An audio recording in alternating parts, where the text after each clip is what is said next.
Mike Sullivan. I'm a former IRS agent. I was a teaching instructor there. I'm the author of a best-selling book on Amazon about exposing IRS secrets to settlements. I'm not selling the book online. I just tell you this so you understand I am an authority really in this subject. I've been on the national news over 10 times. And I want to cover today about IRS tax debt and what your options are. You're going to hear the truth, not from a salesman, but from a former recognized national figure in IRS tax debt solutions. So the first of all, you must file all your tax returns. If they're not filed, IRS isn't going to close any tax debt case.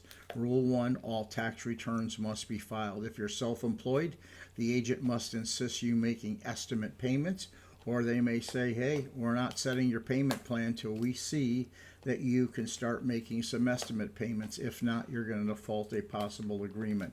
So that's rule number 1. Rule number 2, and the main rule, is they're going to give you a financial statement, a 433F at the service center, or a 433A if it goes to the field with a working revenue officer such as myself when I was there.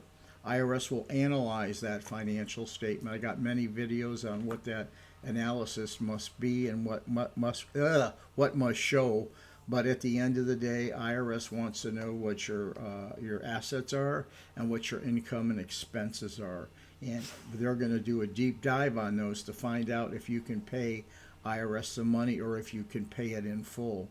Basically, IRS wants to know what all your bills are, and there's going to be a limit to what they're going to allow you. IRS created what's fair across the nation. It's called, through the Department of Labor, a national standard expense that everybody uses.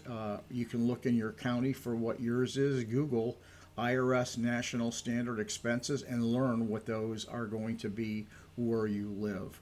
Once IRS looks at that financial statement, they're either say, hey, you can full pay this. They'll put you either in a payment plan, depending on how much you have left over according to their rules, a currently non-collectible, a CNC, because you cannot possibly pay the debt in full, or they will ask you to set up a payment plan based on their standards. Those are your 3 options that you have. A payment plan, an offer and compromise, are currently non-collectible, all based on your financial statement. That's why I encourage no one to do this themselves unless they understand the IRS National Standards Program for the financial statement. If you do, then have at it, call IRS and work that out yourself. If not, that's when you got to give it to an expert, because that financial statement is going to make or break you. Believe me, it will. IRS will nail you on the financial statement with a payment that you cannot make. They're very good at it. They're very convincing at it. So I'm just going to let you know the lay of the land. You must know the IRS National Standard Program. So remember, make sure you file all your tax returns. If you're self-employed, try to start making your estimate payment. They may start to insist. You're going to have to give IRS a financial statement, and with that, you're either going to be put in currently non-collectible, a payment agreement, or the offer and compromise program. So if you need help, please feel free to give me a call. Give me a subscription.